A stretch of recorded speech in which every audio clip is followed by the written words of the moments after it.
Chapter 8. The Family of the Tathagatas. Then the Crown Prince Manjusri said to the Likshavi Vimalakirti, "Noble sir, how does the bodhisattva follow the way to attain the qualities of the Buddha?" Vimalakirti replied, "Manjusri, when the bodhisattva follows the wrong way, he follows the way to attain the qualities of the Buddha." Manjusri continued, "How does the bodhisattva follow the wrong way?" Vimalakirti replied, "Even should he enact the 5 deadly sins, he feels no malice, violence, or hate. Even should he go into the hells, he remains free of all taint of passions. Even should he go into the states of the animals, he remains free of darkness and ignorance. When he goes into the states of the asuras, he remains free of pride, conceit, and arrogance. When he goes into the realm of the Lord of Death, he accumulates the stores of merit and wisdom. When he goes into the states of motionlessness and immateriality, he does not dissolve therein. He may follow the ways of desire, yet he stays free of attachment to the enjoyments of desire. He may follow the ways of hatred, yet he feels no anger to any living being. He may follow the ways of folly, yet he is ever conscious with the wisdom of firm understanding. He may follow the ways of avarice, yet he gives away all internal and external things without regard even for his own life. He may follow the ways of immorality, yet seeing the horror of even the slightest transgressions, he lives by the ascetic practices and austerities. He may follow the ways of wickedness and anger, yet he remains utterly free of malice and lives by love. He may follow the ways of laziness, yet his efforts are uninterrupted as he strives in the cultivation of roots of virtue.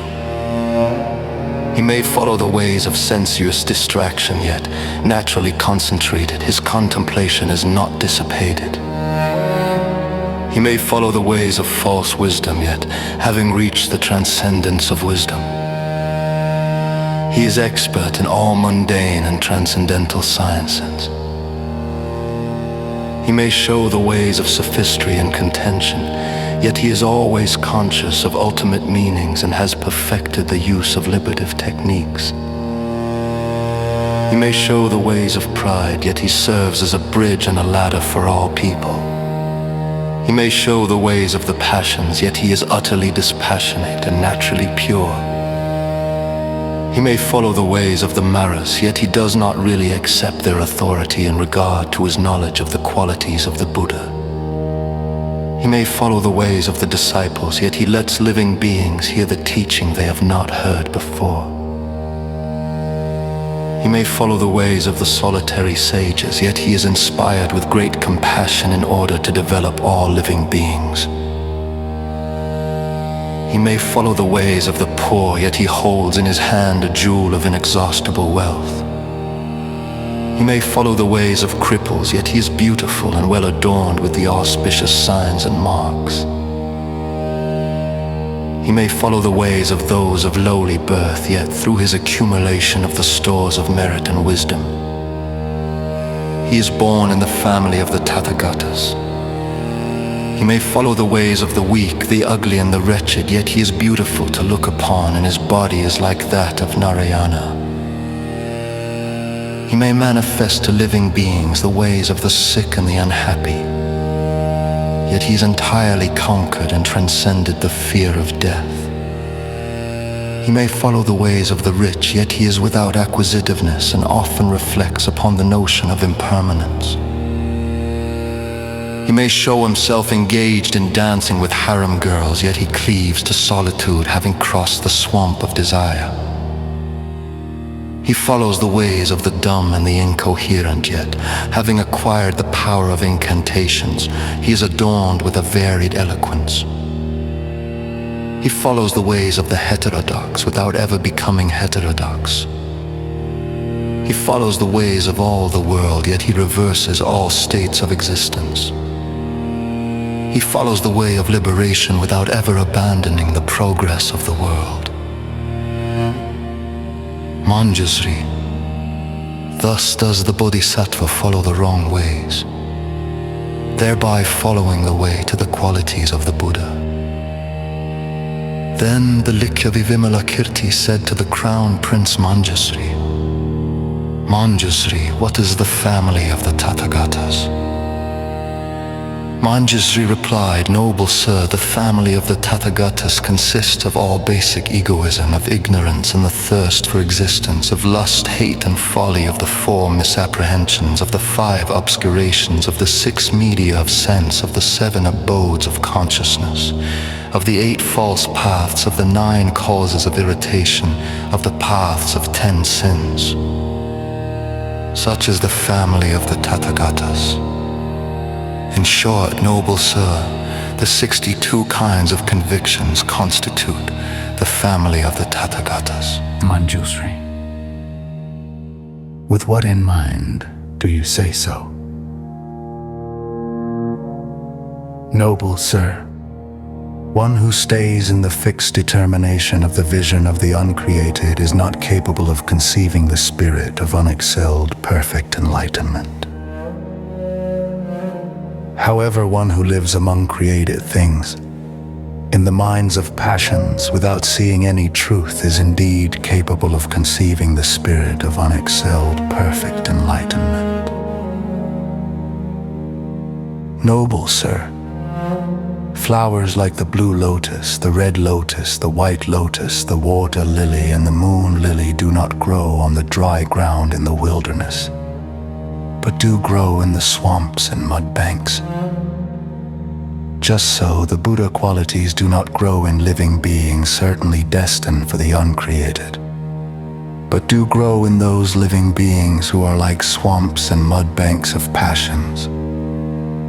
Likewise, as seeds do not grow in the sky but do grow in the earth, so the Buddha qualities do not grow in those determined for the absolute, but do grow in those who conceive the spirit of enlightenment after having produced a Samuru-like mountain of egoistic views.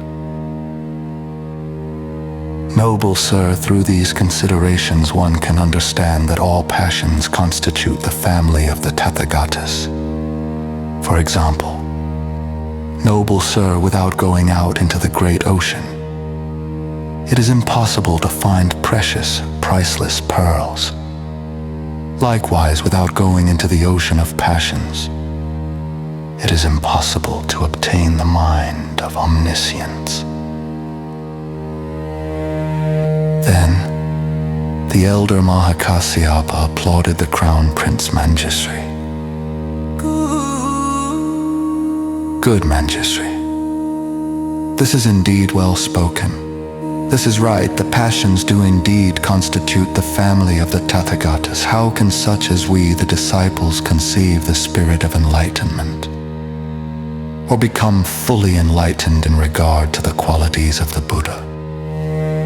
Only those guilty of the 5 deadly sins can conceive the spirit of enlightenment and can attain Buddhahood, which is the full accomplishment of the qualities of the Buddha.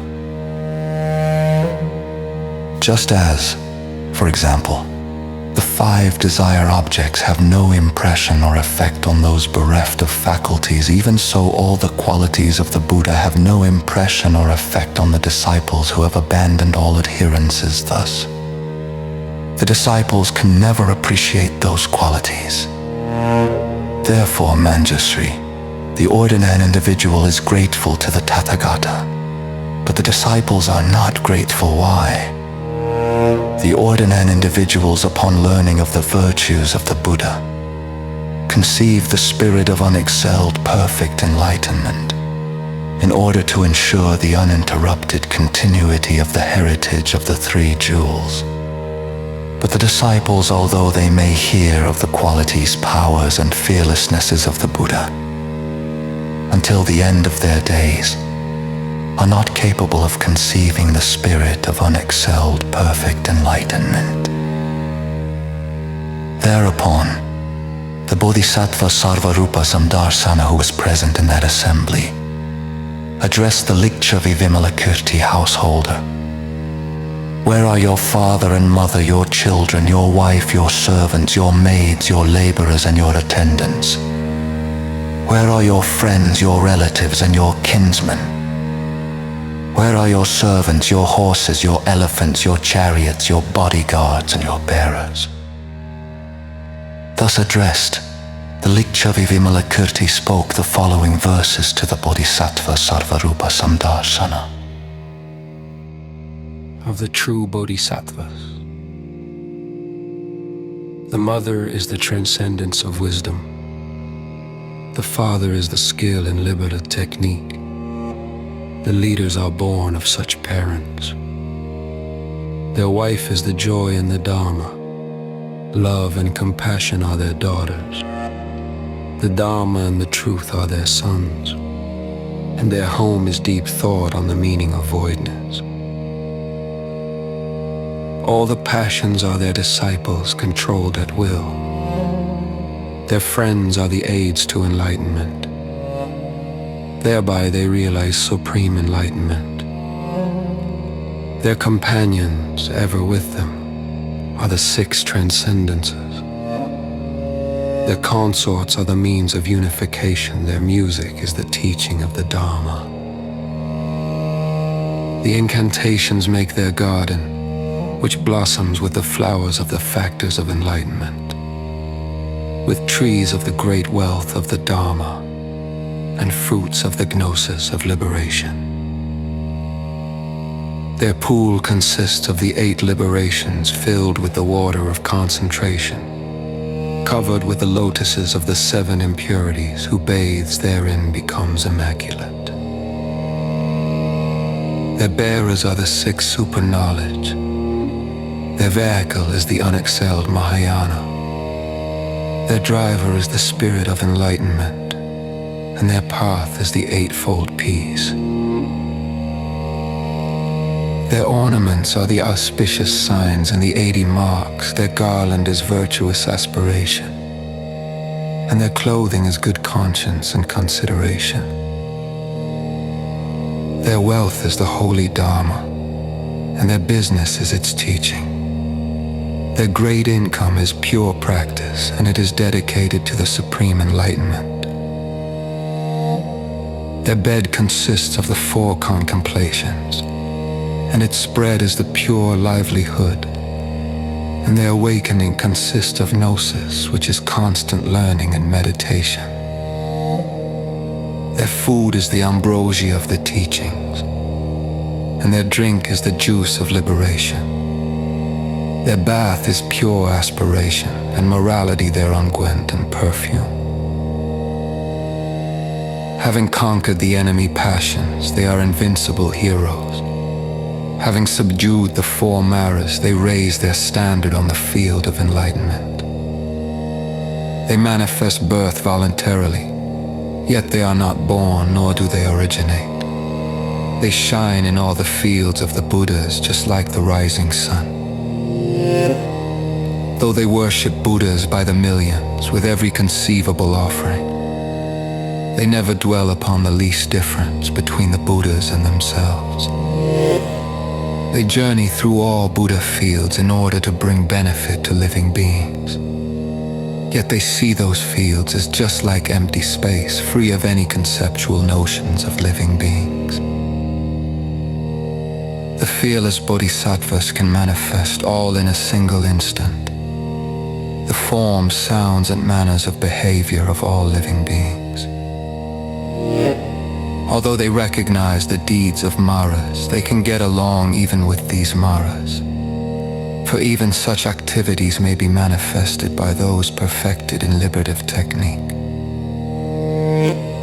They play with illusory manifestations in order to develop living beings, showing themselves to be old or sick, and even manifesting their own deaths. They demonstrate the burning of the earth and the consuming flames of the world's end, in order to demonstrate impermanence to living beings with the notion of permanence. Invited by hundreds of thousands of living beings, all in the same country, They partake of offerings at the homes of all and dedicate all for the sake of enlightenment. They excel in all esoteric sciences and in the many different crafts, and they bring forth the happiness of all living beings. By devoting themselves as monks to all the strange sects of the world, they develop all those beings who have attached themselves to dogmatic views. They may become suns or moons, Indras, Brahmas, or lords of creatures. They may become fire or water, or earth or wind. During the short eons of maladies, they become the best holy medicine. They make beings well and happy and bring about their liberation. During the short eons of famine, they become food and drink. Having first alleviated thirst and hunger, they teach the Dharma to living beings. During the short aeons of swords, they meditate on love, introducing to non-violence hundreds of millions of living beings. In the middle of great battles, they remain impartial to both sides. For bodhisattvas of great strength delight in reconciliation of conflict. In order to help the living beings, they voluntarily descend into the hells which are attached to all the inconceivable Buddha fields. They manifest their lives in all the species of the animal kingdom, teaching the Dharma everywhere, thus they are called leaders. They display sensual enjoyment to the worldlings and trances to the meditated. They completely conquer the maras and allow them no chance to prevail. Just as it can be shown that a lotus cannot exist in the center of a fire, so they show the ultimate unreality of both pleasures and trances. They intentionally become courtesans in order to win men over, and having caught them with the hook of desire, they establish them in the Buddha gnosis. In order to help living beings, they always become chieftains, captains, priests, and ministers, or even prime ministers.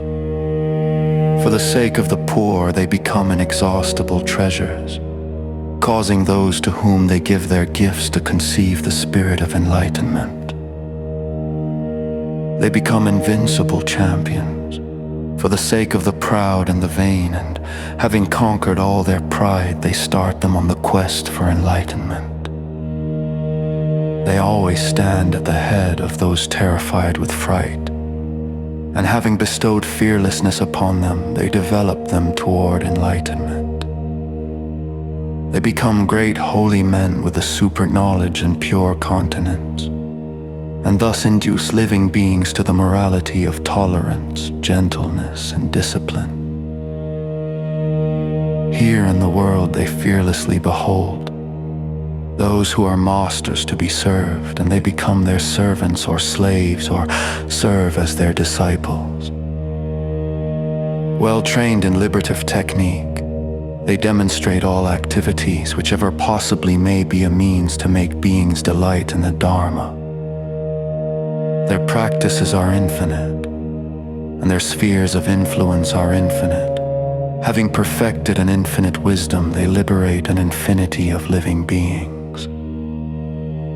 Even for the Buddhas themselves, during 1,000,000 eons or even 100 million eons, it would be hard to express all their virtues. Except for some inferior living beings without any intelligence at all, is there anyone with any discernment who, having heard this teaching, would not wish for the supreme enlightenment?